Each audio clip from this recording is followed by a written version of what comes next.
Dans la seconde épître de Paul à Timothée, c'est une des toutes dernières écrites par l'apôtre, avant d'être à nouveau emprisonné et sans doute exécuté. Et c'est une lettre qui, par certains côtés, ressemble aussi à un testament.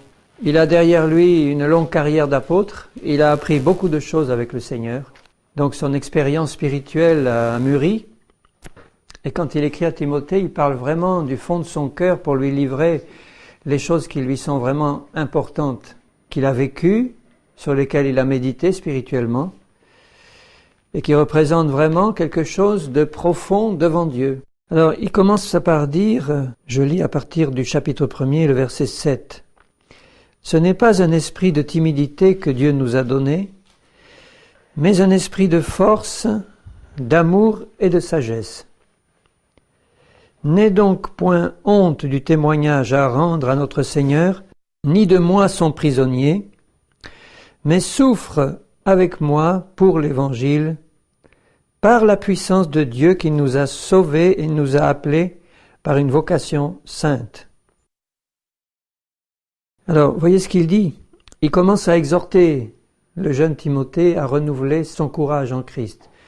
Et en relisant et en étudiant cet épître, j'ai été étonné de voir le nombre de fois où Paul parle de ses souffrances en Christ. Et j'ai le sentiment que c'est ça qui veut léguer à l'Église, le sentiment que nous sommes appelés à souffrir, mais pas de n'importe quelle souffrance, à souffrir en Christ, de la souffrance de Christ. Donc c'est quelque chose de bien plus profond que l'appel à être béni en Christ. C'est une bénédiction d'être appelé à souffrir avec Christ. Mais il y a une façon de présenter l'Évangile où on ne montre que le côté bénédiction, guérison, délivrance, Dieu qui pourvoit, Dieu qui console, etc., où on a presque l'impression que le Seigneur voudrait nous éviter les souffrances. Or, ce que Paul lègue à Timothée, c'est exactement le contraire. C'est de nous montrer que plus on avance avec le Seigneur, plus on est appelé par le Seigneur à participer à ses souffrances pour régner avec lui. Donc c'est quelque chose, si c'est mal compris, qui peut être perçu avec tristesse. C'est de dire, mince, on a assez de souffrances comme ça sur cette terre, si encore on est appelé par le Seigneur à souffrir, et à souffrir bien davantage à mesure qu'on grandit spirituellement. Vous voyez, ça c'est la réaction négative.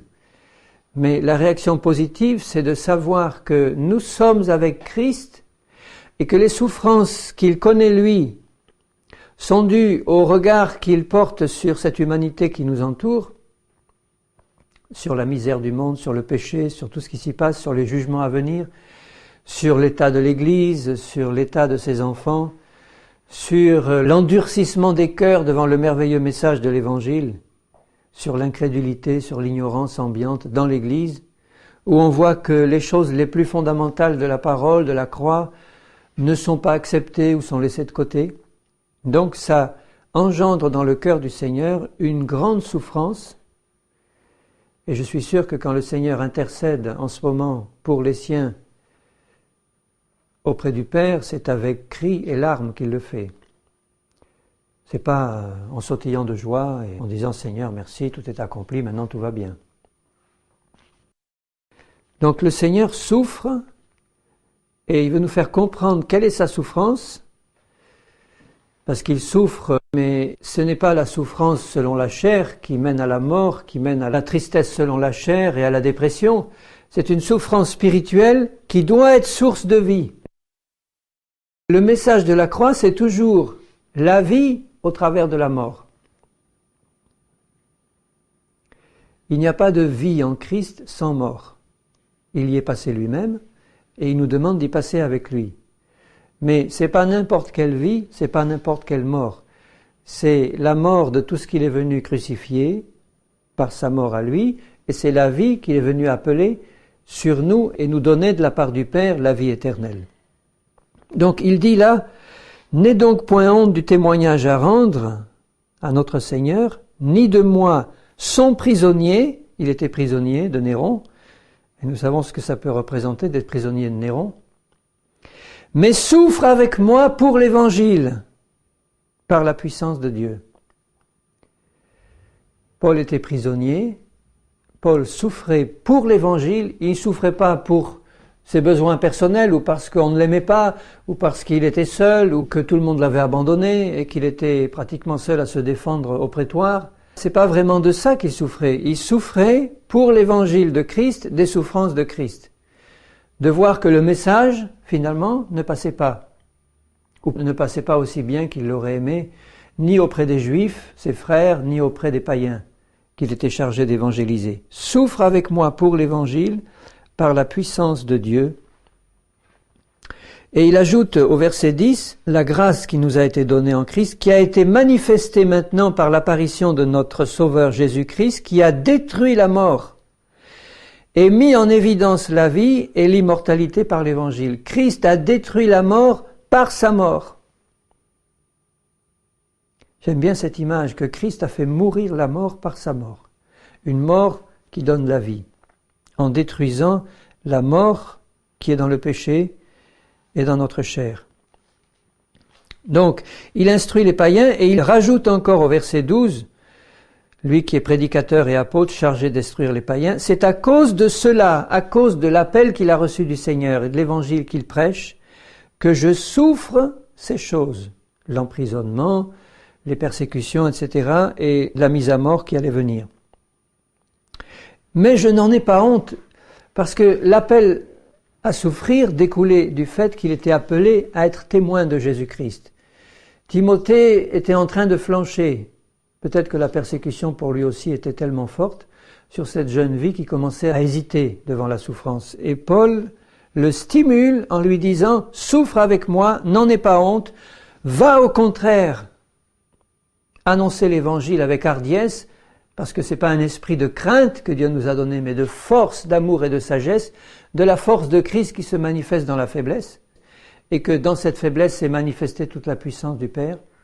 La puissance de Dieu se manifeste dans notre faiblesse complète.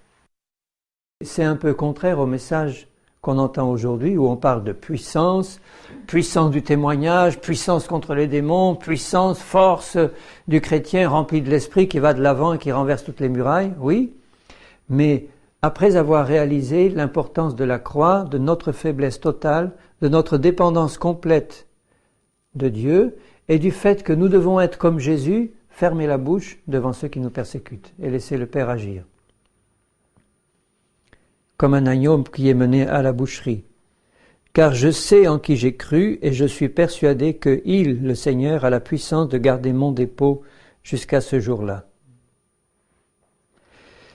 Et il ajoute au verset 15, tu sais que tous ceux qui sont en Asie m'ont abandonné. Voilà, les souffrances de Paul. Il est assez discret sur ses souffrances, mais il donne quelques éclairages. Tous m'ont abandonné.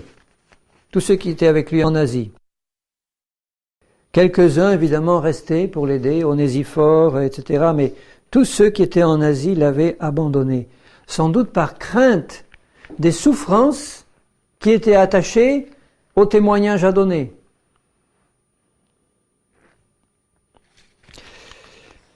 Un peu plus loin, au chapitre 2, quand il dit à Timothée « Fortifie-toi dans la grâce qui est en Jésus-Christ », la grâce qui nous permet justement de passer au travers des souffrances et de tout supporter pour l'amour de Christ. Il dit « Tout ce que tu as entendu de moi, confie-le à des hommes fidèles, capables de l'enseigner à d'autres, etc. » Il ajoute immédiatement « Souffre avec moi comme un bon soldat de Jésus-Christ. » Et il parle de la vie militaire. Il dit « Il n'est pas de soldat qui s'embarrasse des affaires de la vie, s'il veut plaire à celui qui l'a enrôlé. » Si tu veux être un bon soldat, tu ne dois pas t'embarrasser des affaires personnelles. Tu dois être entièrement au service de celui qui t'a enrôlé, sans t'occuper de tes affaires personnelles, sinon tu n'es pas un bon soldat. De même, l'athlète n'est pas couronné s'il n'a pas combattu suivant les règles. Ensuite, il parle aussi du laboureur qui travaille avant de recueillir les fruits. Le travail du laboureur est un travail difficile. En tout cas, avant de recueillir les fruits, il devait souffrir. Ensuite, il parle du modèle de Jésus-Christ et il dit « Souviens-toi de Jésus, issu de la postérité de David, ressuscité des morts selon mon évangile. pour lequel je souffre, encore ce mot je souffre, jusqu'à être lié comme un malfaiteur, comme son maître. Jésus a été mis au rang des malfaiteurs, crucifié entre deux brigands, injurié. Remarquez comment, au pied de la croix, tout le monde était d'accord contre Jésus. Depuis les pharisiens jusqu'aux publicains, tout le monde, tous ceux qui passaient, les soldats romains et tous, s'unissaient dans la moquerie et dans la critique du Seigneur, qui était là, nu, livré aux moqueries et aux crachats de la populace, qui se réjouissait de voir enfin Jésus mis à mort. Alors que quelques heures avant, il l'accueillait à grands cris, Hosanna au fils de David, dans la même ville de Jérusalem, et que quelques mois ou quelques années avant, des foules immenses le suivaient, à cause des miracles qu'il faisait, des actes de bonté qu'il manifestait, des foules qu'il nourrissait. Et Jésus dit, « Moi je sais ce qu'il y a dans le cœur de l'homme, et je n'ai aucune confiance dans le cœur de l'homme. » Donc, jusqu'à être lié comme un malfaiteur. Mais la parole de Dieu n'est pas liée, c'est pourquoi je supporte tout.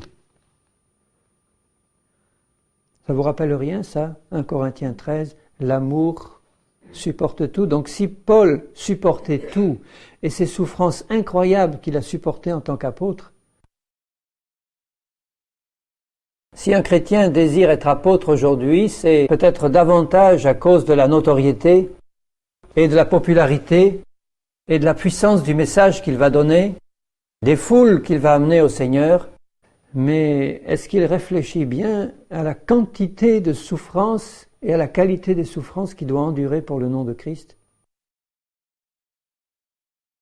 Personne n'oserait aspirer à être apôtre s'il n'était pas appelé directement du Seigneur, qui va révéler, comme Jésus le dit au début de la conversion de Paul, « Je lui montrerai tout ce qu'il doit souffrir pour mon nom. » Dès le début, il était au courant. Je supporte tout à cause des élus, afin qu'eux aussi obtiennent le salut qui est en Jésus-Christ. C'était l'amour de Christ qui remplissait le cœur de Paul, qui le poussait à traverser toutes ces souffrances auxquelles il était appelé, en comptant sur la grâce de Dieu et en disant « Seigneur, tu me donnes la grâce de pouvoir supporter toutes ces souffrances comme mon Seigneur, le Christ, lui-même les a supportées pour l'amour des perdus, parce qu'ils ont besoin de connaître ton salut. »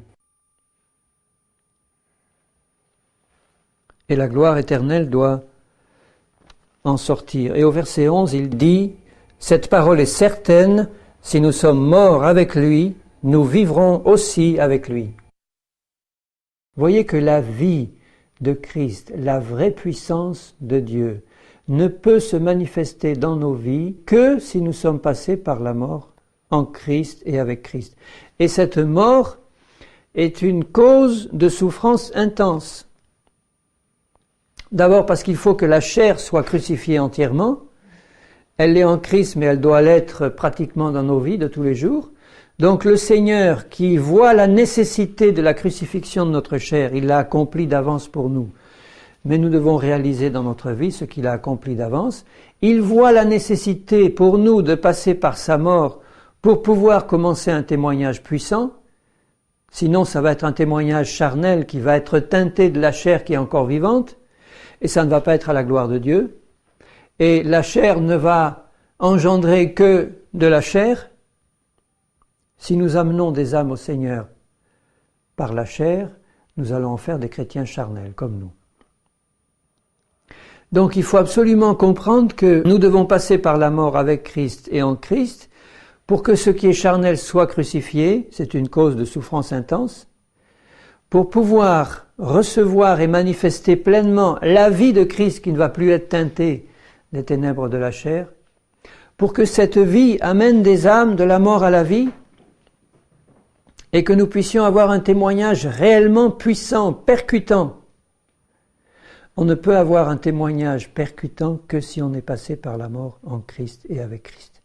Donc on a vraiment reçu la révélation de la croix, qu'on a médité spirituellement et reçu du Seigneur lui-même la révélation de la croix, et qu'on ait compris l'appel qui nous lance à la crucifixion avec lui, et ensuite, après avoir eu la chair réellement crucifiée, à rentrer dans une dimension nouvelle de souffrances qui sont spirituelles, qui sont causées par le témoignage puissant que nous apportons et qui va entraîner les mêmes persécutions qu'elles ont entraînées sur notre Seigneur et la mort à nouveau, la mise à mort. Mais là, non pas de notre chair, mais la mise à mort comme notre Seigneur l'a été, c'est-à-dire la persécution, l'incompréhension, le rejet de non seulement les païens, mais de l'Église charnelle qui marche selon la chair. Le message de la croix est toujours au centre de l'Évangile. Et aujourd'hui, ce que je constate, c'est qu'on a de plus en plus tendance à enlever la croix du message de l'Évangile ou à lui garder une place tout à fait superficielle, de manière à ne garder que ce qui plaît à la chair, c'est-à-dire la puissance, la louange et les choses qui ne sont pas trop dangereuses pour la chair parce qu'on peut exercer la puissance de Dieu sans être crucifié. On peut louer de tout son cœur et d'une belle manière sans avoir crucifié la chair. On peut faire beaucoup de choses pour le Seigneur sans que la chair soit crucifiée, et c'est ce que fait la majorité de l'Église aujourd'hui, parce que le message de la croix est trop coûteux. Et ce message de la croix est au centre de l'Évangile et de toutes les épîtres de Paul. Et dans sa dernière, il parle constamment de ses souffrances pour Christ, de ses souffrances en Christ, de la nécessité de mourir en lui pour pouvoir régner avec lui. Si nous sommes morts avec lui, nous vivrons aussi avec lui. Si nous persévérons, sous-entendu, dans la mort avec lui, si nous persévérons dans la mort avec lui, nous régnerons aussi avec lui. Sinon, il n'y a pas de règne pour toi. Si nous le renions, lui aussi nous reniera. Renier la croix ou rejeter la crucifixion, c'est une façon de renier Christ, parce que nous rejetons la nécessité de mourir avec Christ. Et nous ne voulons pas savoir concrètement ce que c'est que la mort en Christ. Rappelle ces choses, rappelle ces choses. Il parle de tous ceux qui ne font pas de la croix le centre de leur message. Hyménée, Philette, tous ceux qui font des disputes de mots sur les doctrines chrétiennes. Il dit Hyménée et Philette qui se sont détournés de la vérité, disant que la résurrection est déjà arrivée, etc. Il dit Timothée, ne perds pas ton temps dans des disputes de mots et dans des querelles de mots. Concentre-toi sur l'essentiel, le message de l'Évangile. Il lui rappelle qu'il y aura dans les derniers jours des temps difficiles. Nous y sommes. Et donne la liste des qualités qui caractérisent les hommes des temps de la fin. Et ce sont ces hommes-là qui nous entourent, ce sont ces hommes-là qui sont rentrés dans l'Église sous prétexte de christianisme, ou qui la dirigent souvent.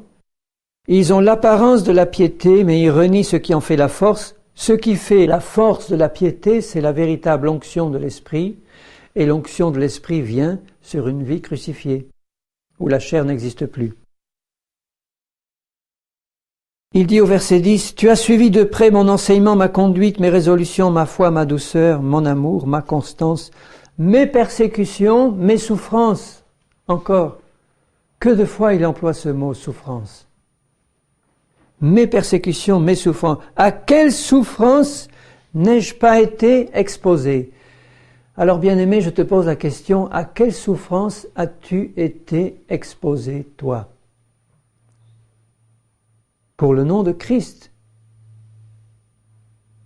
Et si tu commences à souffrir pour le nom de Christ, est-ce que tu te réjouis parce que tu sais que tu commences à être jugé digne de souffrir pour Christ, ou est-ce que tu commences à te plaindre en disant « la vie chrétienne commence à mettre un fardeau ». Il y a un tel qui m'a dit ceci, il y a un tel autre qui m'a traité de cette manière, il y a un tel qui m'a rejeté parce que je lui ai dit ceci. Il y a un tel autre qui n'a absolument pas compris ce que je voulais lui dire de la part du Seigneur. Et tu commences à déprimer en disant « mais je suis plus béni par Dieu ». Alors qu'il était justement en train de te faire comprendre que tu entrais dans la plus grande bénédiction qui consistait à participer aux souffrances de Christ. Et que tu en étais jugé digne. Quelle persécution n'ai-je pas supportée? Et le Seigneur m'a délivré de toutes, y compris dans sa mort finale, puisque ce n'est pas sa mort qui a été une victoire pour Satan. La mort m'est un gain, il disait. Or, tous ceux qui veulent vivre pieusement en Jésus-Christ seront persécutés. C'est une source de souffrance intense. Et c'est souvent de ceux qui nous sont les plus proches que la persécution la plus terrible vient. Car l'homme aura pour ennemi les gens de sa maison. Donc on peut estimer comme une grâce du Seigneur d'avoir des familles qui nous entourent de leur affection et de leur foi, mais le Seigneur a dit que nos ennemis se trouveraient dans nos maisons. Je suis venu mettre la division entre, vous connaissez la suite. Mais les hommes méchants et imposteurs avanceront toujours plus dans le mal, égarant les autres, égarés eux-mêmes. Égarés dans toutes sortes de choses qui ne sont pas la croix du Seigneur Jésus. Toi, demeure dans les choses que tu as apprises. Demeure. Il dit au chapitre 4, continue, exhorte, enseigne, reprend. Ne t'arrête pas. Car il viendra, verset 3, un temps où les hommes ne supporteront pas la saine doctrine, ne supporteront plus le message de la croix. Tout sauf la croix. Quand je pense que c'est à la croix que nous avons été libérés de notre nature charnelle, que c'est à la croix que nous avons été libérés de nos péchés, c'est à la croix que nous avons été libérés de l'esclavage de la loi, c'est à la croix que nous avons été libérés de l'esclavage de Satan, du monde. C'est à la croix qu'une victoire parfaite a été remportée pour nous. C'est à la croix que nous avons été libérés de nous-mêmes. Pourquoi est-ce qu'on met le message de la croix de côté, alors que c'est le message de Dieu? Parce qu'on est dans un temps où les hommes ne supporteront plus la saine doctrine. Ils ne veulent pas mourir. Ils préfèrent avoir une chair tout à fait bien religieuse, faire beaucoup de choses pour le Seigneur dans la chair, mais pas accepter la mort que Jésus nous demande. Ils se tourneront vers les fables. Et il rajoute, toi, sois sobre en toutes choses, supporte les souffrances. Supporte les souffrances. Fais l'œuvre d'un évangéliste, remplis bien ton ministère. Et Paul dit, pour moi, je sers déjà de libation. Il savait ce qu'il attendait, le Seigneur l'avait prévenu. J'ai combattu le bon combat, j'ai achevé ma course, j'ai gardé la foi. Et il dit au verset 10, Démas m'a abandonné. Crescens s'est allé en Galatie, Tite en Dalmatie, Luc seul est avec moi, etc. Bon, Alexandre le forgeron m'a fait beaucoup de mal. Le Seigneur lui rendra selon ses œuvres. Au verset 16, dans ma première défense, personne ne m'a assisté. Vous voyez la liste des souffrances qu'il doit supporter jusqu'à la fin. Tous m'ont abandonné, que cela ne leur soit point imputé. C'est la prière de Jésus. Le Seigneur me délivrera de toute œuvre mauvaise et me sauvera pour me faire entrer dans son royaume céleste.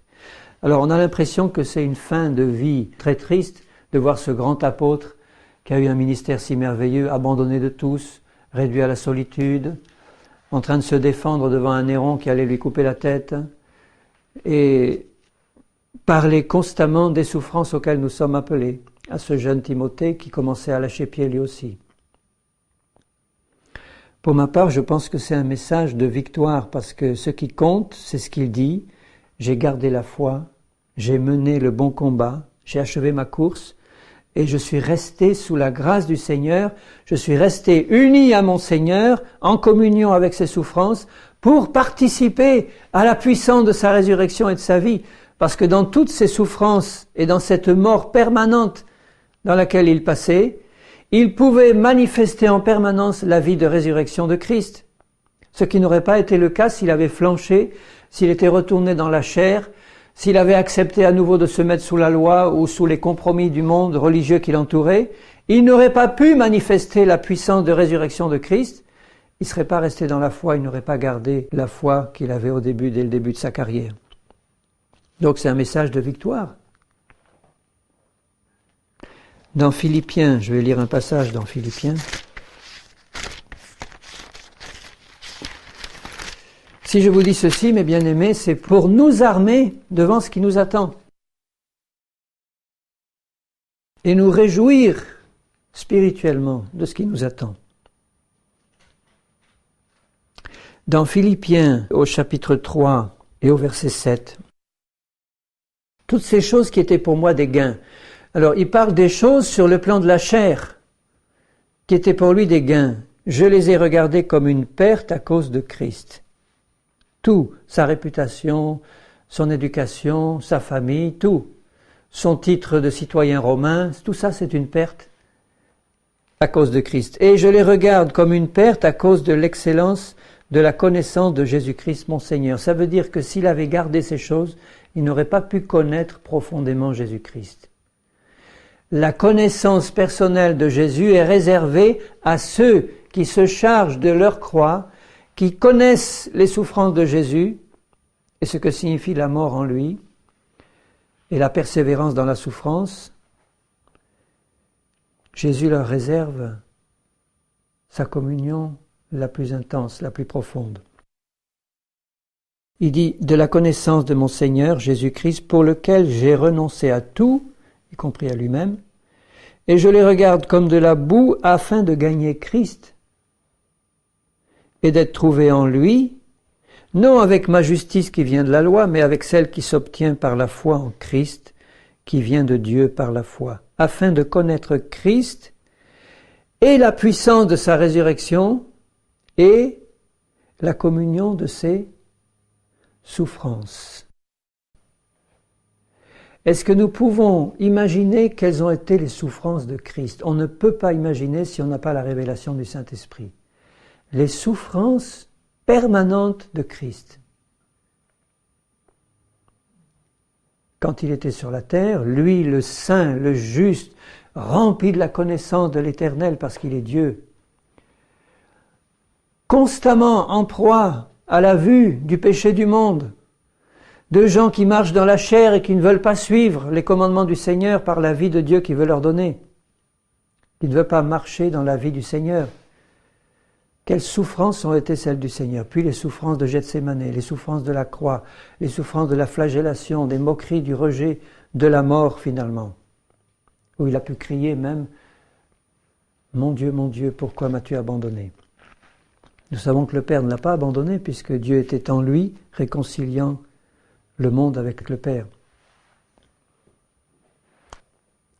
La communion de ses souffrances en devenant conforme à lui dans sa mort pour parvenir, si je puis, à la résurrection d'entre les morts.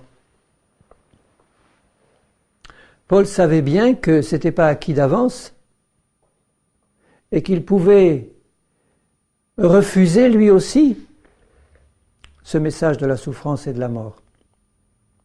Donc le « si je puis », ce n'est pas un doute, c'est le fait de savoir qu'il avait le besoin d'être constamment dépendant de Dieu et de rester en permanence dans la souffrance de la mort et dans la faiblesse de la mort pour pouvoir manifester la puissance de la vie de résurrection de Christ.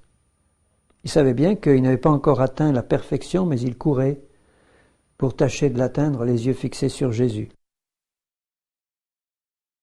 Et il parle au verset 18, de ceux qui marchent en ennemis de la croix de Christ. C'est-à-dire qui refusent de mettre leur chair à mort devant le Seigneur et de marcher dans l'esprit de la croix, c'est-à-dire de l'acceptation permanente de la mort pour que la vie de Christ se manifeste, de l'acceptation permanente de la faiblesse, de la persécution et du rejet pour que la vie de Christ se manifeste, dans le même esprit que Christ, c'est-à-dire de souffrance, mais de confiance entière au Père et de joie parfaite. Parce que son œil était fixé sur Jésus et sur ce qu'il attendait, de même que l'œil de Jésus était fixé quand il est allé à la croix, sur ce qui allait sortir de sa mort à la croix, sur les millions d'âmes qui allaient être sauvées par sa mort et ce qu'il allait accomplir tout parfaitement à la croix, et le règne qui allait s'ensuivre pour lui. Mais il fallait passer par la croix avant. Donc ce qu'il a soutenu, c'était la foi en ce qui allait suivre. Pour nous aussi, c'est la même chose qui nous soutient en Christ. Si nous fixons nos yeux sur la persécution immédiate et sur les souffrances immédiates, nous risquons de perdre de vue le but. Nous devons fixer nos yeux sur Jésus-Christ et sur la gloire à venir, qui ne pourra être manifesté que si on accepte aujourd'hui la croix et la mort pour que la vie du Seigneur se manifeste. Donc les ennemis de la croix de Christ, ce sont ceux qui ne pensent qu'aux choses de la terre, aux choses terrestres, aux choses qui accaparent l'esprit de tant de chrétiens, alors que notre cité à nous est dans les cieux. Quelles que soient les choses que nous avons à faire, faisons-les, mais notre cité n'est pas sur terre. Notre habitation n'est pas sur cette terre. Dans la deuxième aux Corinthiens, au chapitre 4, il dit « C'est pourquoi, ayant ce ministère, selon la miséricorde qui nous a été faite, nous ne perdons pas courage. » On comprend pourquoi, parce qu'il avait 1000 raisons de perdre courage. Mais comme il avait la conscience de l'appel du Seigneur et de ce que ça représentait pour lui, il ne perdait pas courage. Et il dit au verset 3, « Si notre évangile est voilé, il est voilé pour ceux qui périssent, pour les incrédules, dont le Dieu de ce siècle a aveuglé l'intelligence. » Le but de Satan, c'est d'aveugler notre intelligence sur le message de la croix. Tout sauf la croix, voilà le motif de Satan. Tu peux parler d'amour, tu peux parler de délivrance, de combat spirituel, tu peux parler de tout sauf de la croix. Parce que c'est là que Satan a été vaincu et que tout ce qui pesait sur notre vie a été détruit par le sacrifice de Jésus. Donc Satan veut à tout prix masquer, enlever, tordre, édulcorer le message de la croix. Aveugler l'intelligence des chrétiens d'abord sur le message de la croix. En faire un message si pénible que on va être amené à le rejeter instinctivement, en disant non, c'est pas ça l'évangile de la bénédiction de Dieu. Non, non, c'est pas ça. Ce que je veux, moi, c'est être lavé de mes péchés, et puis mener une vie glorieuse, de puissance, et régner déjà sur la terre avant d'avoir souffert avec Christ. C'était le message que les Juifs attendaient du Seigneur. Ils attendaient un Messie glorieux qui allait chasser les Romains, s'installer sur le trône, rétablir Israël et tout.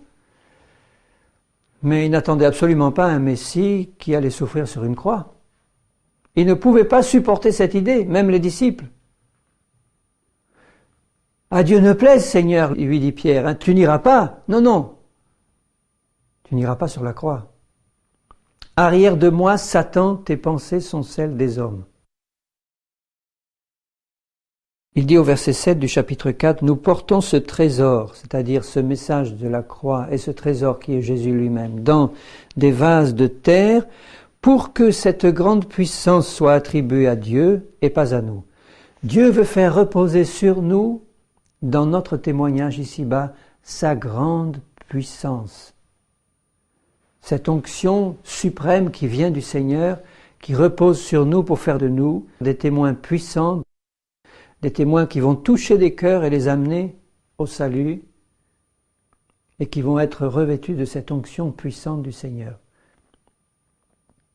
Eh bien, cette onction viendra sur des vies crucifiées, des vies entièrement abandonnées au Seigneur, des vies qui ont accepté de souffrir avec Christ et qui s'attendent, parce que c'est un appel, à souffrir avec lui.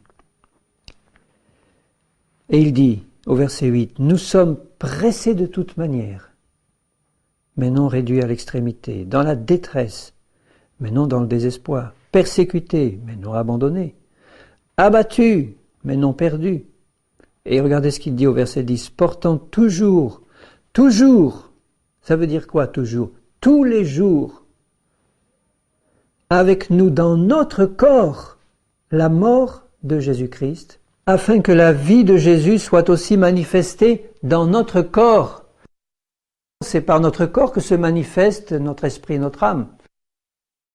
Offrez vos corps comme un sacrifice vivant. Il dit, si tu veux que la vie de Jésus se manifeste dans ton corps et au travers de ton corps, il faut que tu portes tous les jours dans ton corps la mort de Jésus-Christ. La mort qui résulte de ce que Jésus a souffert, c'est-à-dire la persécution, la mise à mort à cause de l'Évangile. Et d'un message qui n'est pas accepté par le monde qui vit dans la chair. Et il rajoute au verset 11, « Car nous qui vivons, nous sommes sans cesse, toujours sans cesse, vous voyez ce que ça représente, C'est pas une occasion de temps en temps où on a vraiment été maltraité. C'est toujours, sans cesse. Voilà ce qui nous attend, bien-aimés. Nous sommes à un temps de préparation et de formation où nous connaissons une fois de temps en temps une petite persécution ou une grande souffrance, c'est vrai, mais où nous sommes appelés toujours et sans cesse à porter dans nos corps la mort de Christ pour que sa vie se manifeste pleinement, dans la grande puissance de Christ. Est-ce que vous acceptez ce programme pleinement, sans réserve? C'est le Seigneur qui va nous montrer et qui nous donnera la grâce, parce que ce n'est pas un message de tristesse qui est donné là. C'est un message de détresse, c'est un message de quelqu'un qui était souvent réduit à la dernière extrémité. Il disait une fois même, je considérais ma fin comme venue et je désespérais même conserver la vie, pour ne garder les yeux que sur le Seigneur qui ressuscite les morts. Et puis il a eu pitié de nous, finalement, on a été délivrés des bêtes féroces et on est reparti. Nous qui vivons, nous sommes sans cesse livrés à la mort à cause de Jésus, afin que la vie de Jésus, la vie de résurrection qui donne la vie, soit aussi manifestée dans notre chair mortelle. Ainsi la mort agit en nous et la vie agit en vous. Tu vois comment la mort de Christ qui agit dans ta vie, en mettant d'abord à mort toute ta chair et ensuite en te donnant d'accepter la persécution qui vient comme elle est venue sur ton maître, cette mort-là donne la vie aux autres. Ça a été le cas pour Jésus. Jésus a donné la vie par sa mort. Quand il est mort sur la croix, ça a été l'aboutissement final de son ministère, mais dans sa vie de tous les jours, c'était un homme qui manifestait en lui une mort complète de tout ce qui était charnel, en permanence. Et qui était soumis en permanence à des attaques mortelles de la part de tous ceux qui l'entouraient, Satan en tête, qui ont culminé à la croix. Mais c'est cette mort de Christ qui a donné la vie aux multitudes, en permanence, afin que la vie de Jésus soit manifestée. La mort agit en nous, la vie agit en vous. Et comme nous avons le même esprit de foi qui est exprimé dans cette parole de l'Écriture, j'ai cru, c'est pourquoi j'ai parlé. C'est pour cela que nous parlons. Il témoigne, il n'ose pas se retirer ou dire j'arrête parce que ça devient trop dur. Sachant que celui qui a ressuscité le Seigneur Jésus nous ressuscitera aussi avec Jésus et nous fera paraître en sa présence. C'est pourquoi nous ne perdons pas courage, il dit au verset 16. Et lors même que notre homme extérieur se détruit, il était détruit leur être extérieur, non pas par la vieillesse et la maladie, il était détruit par les traitements, les détresses, les persécutions, les veilles, les jeûnes, les emprisonnements, les flagellations, les coups, les lapidations. Notre homme intérieur se renouvelle de jour en jour. Parce qu'il fallait que l'homme extérieur soit complètement détruit pour que l'homme intérieur se manifeste pleinement. Nos légères afflictions du moment présent, il ose employer ce terme, nos légères afflictions, parce que quand il les compare aux bénédictions à venir, il dit mais c'est vrai, malgré les détresses, malgré les souffrances, malgré la persécution permanente, malgré toutes ces choses, ce sont de légères afflictions par rapport à la gloire à venir. Et en plus, ces légères afflictions produisent pour nous un poids éternel de gloire.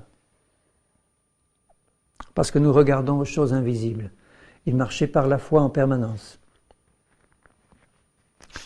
Un peu plus loin toujours, dans la deuxième aux Corinthiens, il dit au chapitre 13, à la fin du verset 2, « Si je retourne chez vous, je n'userai d'aucun ménagement, puisque vous cherchez une preuve que Christ parle par moi, ou en moi, lui qui n'est pas faible à votre égard, mais qui est puissant parmi vous. Car il a été crucifié à cause de sa faiblesse, mais il vit par la puissance de Dieu.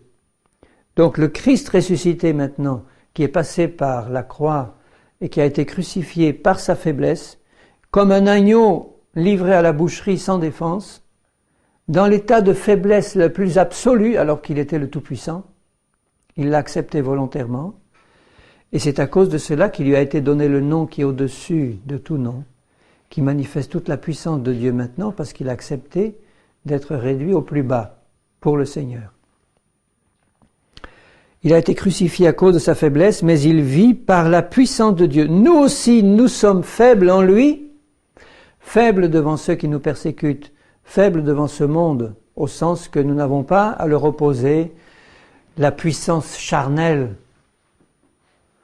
qui animait Jean, par exemple, quand il dit « Veux-tu, Seigneur, que nous fassions descendre le feu du ciel sur ceux qui ne veulent pas te recevoir ?» Il dit « Tu ne sais pas de quel esprit tu es animé, ce n'est pas l'esprit de l'agneau. La vraie puissance de Dieu va se manifester dans ta faiblesse complète. Nous sommes faibles en lui, mais nous vivrons avec lui par la puissance de Dieu pour agir envers vous. » Et c'est la raison pour laquelle il pouvait leur dire « C'est pour ça que je n'userai d'aucun ménagement pour vous dire tout ce que j'ai à vous dire. » Parce qu'il y allait dans un esprit de faiblesse et de grand tremblement, il leur dit. Non pas avec les mots, les propos éloquents de la rhétorique et de la théologie, avec des mots simples, même méprisables, puisque les Corinthiens disaient celui-là, quand il vient, quand on le voit, mais il est méprisable. Il ne vient pas avec la sagesse du langage, il vient avec des mots simples, mais remplis de la puissance de Dieu. Il dit au verset 9, toujours de ce même chapitre, « Nous n'avons pas de puissance contre la vérité, nous n'en avons que pour la vérité. Nous nous réjouissons lorsque nous sommes faibles. » Au sens où il l'entend. Vous vous rappelez ce que ça veut dire, être faible en Christ, c'est être comme un agneau sans défense devant ceux qui le tondent. Tandis que vous êtes forts, et ce que nous demandons dans nos prières, c'est votre perfectionnement. Il dit, vous êtes fort, c'est un peu ironique, il dit, vous êtes fort parce que vous êtes encore charnel. Vous vous appuyez sur une force charnelle. Nous qui sommes faibles, nous manifestons la puissance, la vraie puissance de Dieu, et ce que nous voulons, c'est votre perfectionnement, c'est que vous compreniez que votre force ne mène à rien, que vous devez apprendre à être faible en Christ pour que la puissance de Christ se manifeste aussi en vous. Tant que vous serez charnel, vous serez fort, d'accord, mais vous ne manifesterez pas la puissance de Dieu. Si vous acceptez la mort de Christ et que vous la portez constamment en vous, vous serez faible aux yeux de ceux qui sont charnels, vous serez méprisable. Ceux qui sont charnels diront de vous, mais celui-là, un chrétien fort, celui-là, un chrétien spirituel, celui-là, un chrétien qui manifeste la puissance de Dieu. Non, c'est un faiblard, bien moins que rien. Comme on a traité Jésus, mais c'est là que la vraie puissance du Seigneur se manifestera. Si nous restons dans la vérité, si nous restons dans l'amour du Seigneur, si nous restons sans compromis vis-à-vis du Seigneur et de sa parole, en nous chargeant chaque jour de notre croix, sans laquelle nous ne pouvons pas être disciples du Seigneur. À ce moment-là, la puissance de vie se manifestera par des vraies conversions, par des délivrances qui viendront vraiment du Seigneur, qui changeront les vies en profondeur, et non pas superficiellement. Et dans ce merveilleux chapitre de Romains 8, vous vous rappelez le chapitre de Romains 8, après Romains 5, 6, 7, où il parle de la mort en Christ, etc., de la lutte entre la chair et l'esprit, et de ce cri qui dit, ça y est, qui me délivrera de ce corps de mort, et tout le chapitre 8, qui est un chapitre de victoire, de la marche par l'esprit, de la marche par la loi de l'esprit de vie, qui a franchi la loi du péché et de la mort. Il parle encore de la souffrance. Il dit au verset 18, « J'estime que les souffrances du temps présent ne sauraient être comparées à la gloire à venir qui sera révélée pour nous. » Il parle des souffrances du temps présent, mais la vision de Paul est tout à fait claire sur ce qui vient, sur la manifestation des enfants de Dieu que la création tout entière attend. Et à la fin de ce chapitre, il dit au verset 35, « Qui nous séparera de l'amour de Christ? Sera-ce la tribulation, l'angoisse, la persécution, la faim, la nudité, le péril, l'épée ?» Voilà. l'appel qui est le nôtre, qui était celui de Paul. Selon qu'il est écrit, c'est à cause de toi qu'on nous met à mort tout le jour. Donc quand quelqu'un vient vers toi pour te crucifier, te mettre à mort, te rejeter, te calomnier, médire de toi, eh bien sache que tu participes aux souffrances de Christ à cause de toi, Seigneur, qu'on nous met à mort tout le jour, qu'on nous regarde comme des brebis destinées à la boucherie, comme un bétail. Donc la majorité du christianisme actuel, qui ne regarde qu'aux choses charnelles, aux choses visibles, à ce qu'il y a de l'apparence, et qui rejette le message de la croix, va concentrer tous ses efforts sur toi pour te détruire si tu arrives animé du message de la croix, parce que tu y es passé, et porteur du message de la croix. Tout sera fait pour te détruire tous les jours, de tous les moyens possibles, parce qu'il n'est pas possible que la chair reçoive les choses de l'esprit. Elle ne le peut pas, elle ne le veut pas. Et arriver avec le message de la croix, c'est mettre le trouble le plus profond dans n'importe quelle vie ou dans n'importe quelle église. C'est la pierre de touche de la vérité. Prêche à un chrétien le message de la croix et tu verras si c'est un vrai chrétien ou pas. Prêche à une église le message de la croix dans toute sa profondeur et tu verras si c'est vraiment une église du Seigneur ou pas. Ou si elle préfère tout sauf la croix, l'intercession, la louange, que sais-je moi, sauf la croix. Passer par la mort, non. Être considéré comme une brebis faible destinée à la boucherie, non, ça on ne veut pas. Être réduit à la plus extrême faiblesse, au dénuement le plus complet, comme le plus grand des apôtres ou Jésus lui-même l'a été, non, ça, on ne veut pas de cet évangile. Eh bien, la puissance de Dieu ne repose pas sur cette église-là. La vraie puissance, celle qui touche les cœurs, qui amène des gens à la vie, qui leur fait comprendre vraiment ce que Christ est venu faire, pourquoi il est mort à la croix, qu'est-ce qu'il est venu manifester comme esprit, et qu'est-ce qu'il apporte comme vie éternelle à ceux qui se confient en lui. Là, tu seras porteur de cette vie-là si tu acceptes de souffrir avec Christ, si tu y es préparé, si tu ne t'étonnes pas quand ça vient sur toi. Tu seras soumis à un bombardement constant de la part de Satan, de la part de l'Église charnelle, de la part du monde, de la part de ta propre famille, de la part de tous ceux qui t'entourent, de la part quelquefois des plus proches. Tu seras soumis à un bombardement constant, journalier. Voilà ce qui attend ceux qui veulent pleinement marcher avec Christ. Et dans ces choses, la communion avec le Seigneur, la grâce de Dieu qui repose sur nous, et dans cette attitude de l'agneau qui a été celle de Christ et qui prie pour ceux qui le persécutent et qui manifeste l'amour de Dieu, la vie de Christ qui se manifeste et qui amène des gens au salut. Au verset 37, il dit « Dans toutes ces choses, nous sommes plus que vainqueurs par celui qui nous a aimés, parce qu'on est en communion avec lui, et que celui qui est avec nous, dans ces cas-là, l'esprit de gloire repose sur nous, eh bien est plus fort que celui qui est dans le monde. Ils pourront s'acharner contre nous, ils ne pourront pas, absolument pas, entamer l'œuvre de Christ qui est parfaite à la croix. Ils pourront peut-être te couper en morceaux, mais ils ne pourront jamais remporter la victoire sur ce que Christ a fait et sur ce que tu apportes quand tu es dans cet esprit-là.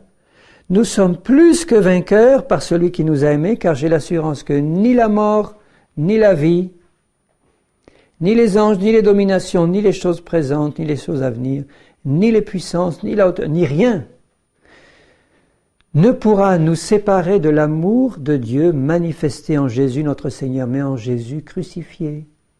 Tu comprends? L'amour de Jésus se manifeste pleinement en ceux qui sont remplis de l'esprit de Jésus, de l'agneau, et qui ont reçu la croix, qui l'ont accepté pleinement.